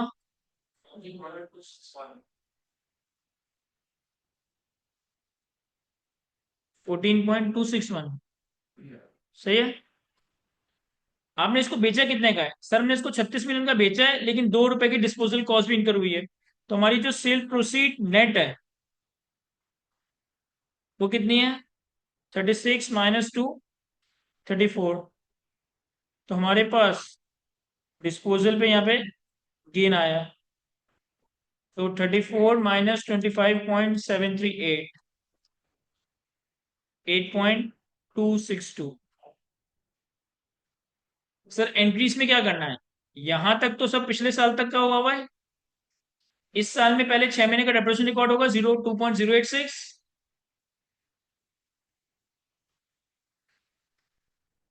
हमारे पास व्हीकल, पहले मैं फर्स्ट जनवरी 24 पे डेप्रिसिएशन एक्सपेंस पीनल में डेबिट, एक्यूमुलेटेड डेप्रिसिएशन क्रेडिट कितना था? 2.086, 2.086। फिर हमने इसे 1 जनवरी में बेच दिया, तो हमारे पास कैश आया। कैश कितना आया? 36 माइनस 2, 34। हमारे पास से व्हीकल गया तो इसकी कॉस्ट क्रेडिट हो जाएगी 40। हमारे पास से व्हीकल गया तो इसका एक्यूमुलेटेड डेप्रिसिएशन डेबिट हो जाएगा, जो मैंने कैलकुलेट कर रखा था, 14.261।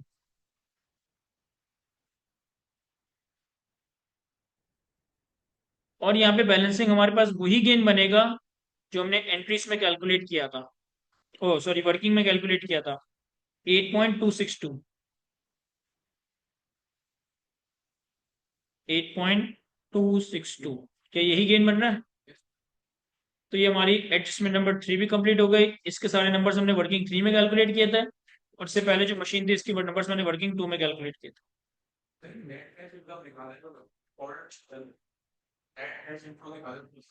नहीं सही है, बिल्कुल सही है। आप 36 से कैश डेबिट दिखा के 2 क्रेडिट करें या 34 से नेट डेबिट करें, बात एक ही है। तो यहाँ तक फाइनली हमारे सवाल कंप्लीट हुआ जाता है। कॉपी कर लें सर इसे।